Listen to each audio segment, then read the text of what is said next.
दुर्योधन ने मरने से पहले अधमरी हालत में श्री कृष्णा की ओर देखते हुए 3 उंगलियां दिखाकर इशारा किया था, जिसे देखते हुए श्री कृष्ण ने दुर्योधन से इसका मतलब पूछा।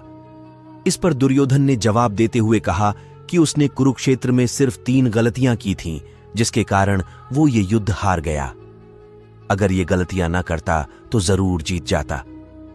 दुर्योधन ने अपनी पहली गलती बताते हुए कहा कि उसने स्वयं नारायण को ना चुनते हैं, उनकी नारायणी सेना को चुना, जबकि खुद श्री कृष्ण ने दुर्योधन को यह विकल्प दिया था।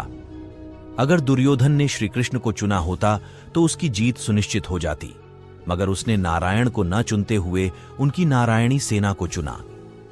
युद्ध से पहले गांधारी ने दुर्योधन को नग्न अवस्था में अपने सामने बुलाया था, ताकि वो दुर्योधन के शरीर को वज्र की तरह शक्तिशाली बना सके। मगर जब भगवान श्री कृष्ण को इस बात का पता चला तो उन्होंने दुर्योधन से कहा कि ऐसे कैसे तुम अपनी माता के सामने नग्न अवस्था में जा सकते हो। इसके बाद दुर्योधन अपने शरीर पर केले के पत्ते लपेटकर अर्धनग्न अवस्था में माता गांधारी के सामने चले गए, जिसके चलते माता गांधारी की दृष्टि से दुर्योधन के शरीर का निचला भाग वज्र का नहीं हो सका।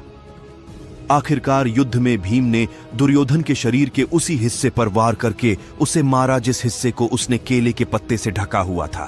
दुर्योधन अपनी तीसरी गलती बताते हुए कहा कि वो युद्ध में सबसे आखिर में लड़ने गया।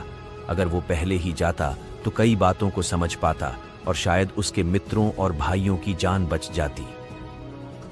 इस पर श्री कृष्ण ने दुर्योधन को कहा कि तुम्हारा लालच और तुम्हारे अहंकार की वजह से तुम्हें युद्ध में हार का सामना करना पड़ रहा है।